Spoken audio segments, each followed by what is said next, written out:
Hello foodies, welcome to ಪವೈಸ್ ಅಡುಗೆ studio. ನೀವಿದೇ first time ನನ್ನ ಚಾನಲ್ನ ನೋಡ್ತಿರೋದಾದರೆ ಪ್ಲೀಸ್ ಒಂದ್ಸಲ ಸಬ್ಸ್ಕ್ರೈಬ್ ಮಾಡ್ಕೊಳ್ಳಿ.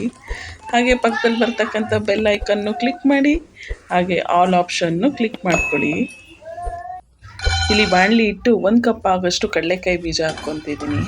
ಇದನ್ನು ಲೋ ಫ್ಲೇಮಲ್ಲೇ ಚೆನ್ನಾಗಿ ನೀಟಾಗಿ ಫ್ರೈ ಮಾಡ್ಕೊಬೇಕು. ಹೈ ಫ್ಲೇಮಲ್ಲಿ ಫ್ರೈ ಮಾಡಿದ್ರೆ ಆ ಟೇಸ್ಟು ಘಮ ಎರಡೂ ಬರೋದಿಲ್ಲ. ಹಾಗಾಗಿ ಲೋ ಫ್ಲೇಮಲ್ಲೇ ಫ್ರೈ ಮಾಡ್ಕೊಳ್ಳಿ. ಈಗ ಇದನ್ನು ಒಂದು ಪ್ಲೇಟಿಗೆ ತೆಗೆದಿಡ್ತಿದ್ದೀನಿ. ಈಗ ಅದೇ ಬಾಣಲಿಗೆ 1 ಸ್ಪೂನ್ ಆಗೋಷ್ಟು ಎಣ್ಣೆ ಹಾಕ್ಕೊತಿದ್ದೀನಿ.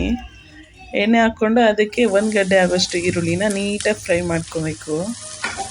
ತುಂಬ ಜಾಸ್ತಿ ಹೊತ್ತೇನು ಫ್ರೈ ಆಗೋದು ಬೇಡ.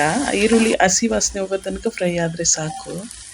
ಈಗ ಅದಕ್ಕೆ ನೀವು ಟೇಸ್ಟಿಗೆ ತಕ್ಕಷ್ಟು ಹಸಿರು ಮೆಣಸಿನ್ಕಾಯಿ ಹಾಕ್ಕೊತಿದ್ದೀನಿ.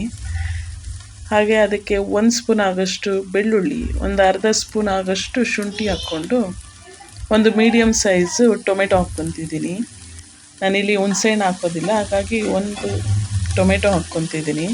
ಇದು ಟೊಮೆಟೊ ಹಸಿ ಸ್ಮೆಲ್ ಹೋಗೋ ತನಕ ಸ್ವಲ್ಪ ಫ್ರೈ ಮಾಡ್ಕೊಳ್ಳಿ.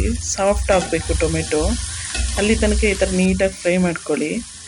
ಇದಕ್ಕೆ ಮೇಯ್ನ್ ಕರಿಬೇವಿನ ಎಲೆನೇ ಟೇಸ್ಟು ಫ್ಲೇವರ್ ಎರಡೂ ಕೊಡೋದು. ಹಾಗಾಗಿ ಕರಿಬೇವಿನ ಎಲೆ ಸ್ವಲ್ಪ ಜಾಸ್ತಿನೇ ಹಾಕ್ಕೊಳ್ಳಿ. ನಾನಿಲ್ಲಿ ಒಂದು ಅರ್ಧ ಕಪ್ ಆಗೋಷ್ಟು ಹುರಿಗಡಲೆ ತೊಗೊಂಡಿದ್ದೀನಿ. ಕಡಲೆಪಪ್ಪು ಅಂತಾರೆ ನಮ್ಮ ಕಡೆ. ಇದನ್ನು ನೀಟಾಗಿ ಇನ್ನೊಂದು ಸಲ ಫ್ರೈ ಮಾಡ್ಕೊಂಡು ನಾವು ಮೊದಲೇ ಹುರಿದಿಟ್ಟಿರ್ತಕ್ಕಂಥ ಕಡಲೆ ಬೀಜನ ಹಾಕ್ಕೊಂಡು ಒಂದು ಸಲ ಈ ಥರ ಕೈ ಆಡಿಸ್ಕೊಂಡು ಅದಕ್ಕೆ ಟೇಸ್ಟಿಗೆ ಎಷ್ಟು ಬೇಕೋ ಅಷ್ಟು ಉಪ್ಪು ಹಾಕ್ಕೊಳ್ಳಿ. ನಾನಿಲ್ಲಿ ಕಲ್ಲುಪ್ಪು ಹಾಕ್ತಾಯಿದ್ದೀನಿ.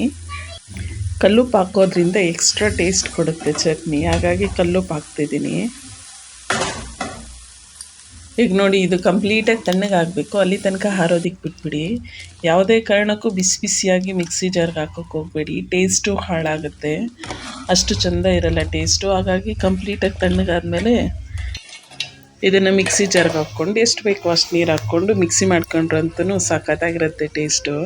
ಇದು ಒರ್ಲಲ್ಲಿ ರುಬ್ಬಿದ್ರಂತೂ ಇನ್ನೂ ಟೇಸ್ಟ್ ಚೆನ್ನಾಗಿರುತ್ತೆ. ಲಾಸ್ಟಿಗೆ ಒಣಮೆಣಸಿನ್ಕಾಯಿ ಒಗ್ಗರಣೆ ಕೊಟ್ಟರಂತೂ ರೆಡಿ ಆಗುತ್ತೆ ಚಟ್ನಿ. ಹಾಗಿದ್ರೆ ಈ ಒಂದು ವಿಡಿಯೋ ಇಷ್ಟ ಆಯಿತಾ, ಒಂದು ಲೈಕ್ ಕೊಟ್ಟು ನಿಮ್ಮ ಫ್ಯಾಮಿಲಿ ಫ್ರೆಂಡ್ಸ್ಗೆ ಶೇರ್ ಮಾಡಿ. ಹಾಗೆ ಇದೇ ಥರನೇ ನೀವು ನಿಮ್ಮ ಮನೇಲಿ ಟ್ರೈ ಮಾಡಿ ಟೇಸ್ಟ್ ಹೇಗೆ ಬಂತಂತ ಕಮೆಂಟ್ ಮಾಡಿ. ಪ್ಲೀಸ್ ನನ್ನ ಚಾನಲ್ನ ಸಬ್ಸ್ಕ್ರೈಬ್ ಮಾಡ್ಕೊಳ್ಳಿ. Thank you so much.